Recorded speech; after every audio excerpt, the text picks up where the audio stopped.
కొల్లేరు అభయారణ్యం పరిధిలోని జిరాయితీ భూముల్లో ఆక్వా సాగుకు అనుమతించి డబ్బు వసూలు చేసినట్టు వచ్చిన ఆరోపణల మీద ఏలూరు జిల్లా నిడమర్లో విచారణ మొదలైంది. స్పెషల్ ఎఫ్ఎస్ఓ శ్రీనివాస్ బాబు మీద వచ్చిన ఆరోపణల మీద విచారణాధికారి మోహిని విజయలక్ష్మి నిడమరు పంచాయతీ కార్యాలయంలో విచారణ చేపట్టారు. శ్రీనివాస్ బాబు 40,000 లంచం తీసుకున్నట్లు బాధిత రైతు పోలయ్య చెప్పాడు. అందుకు ఆధారాలు కూడా ఉన్నాయని పోలయ్య చెప్పాడు. అయితే అప్పుగా తీసుకున్నట్టు శ్రీనివాస్ బాబు ఉన్నతాధికారులకు లిఖితపూర్వకంగా వివరణ ఇచ్చారు. విచారణ జరుగుతున్న సమయంలో కొంత వాగ్వాదం జరిగింది.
మీరు తీసుకున్నారేమో లేకపోతే ఎందుకు సపోర్ట్ చేస్తారు?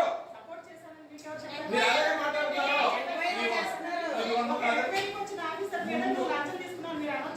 ముందు నేను ఇచ్చింది తీసుకోండి. నేను ఇచ్చింది తీసుకోండి. ముందు తీసుకోండి. మీరు కేసు క్లోజ్ చేయాలని ఎందుకు పంపారు? కేసు క్లోజ్ చేయాలని మీరు ఎందుకు పంపించారు?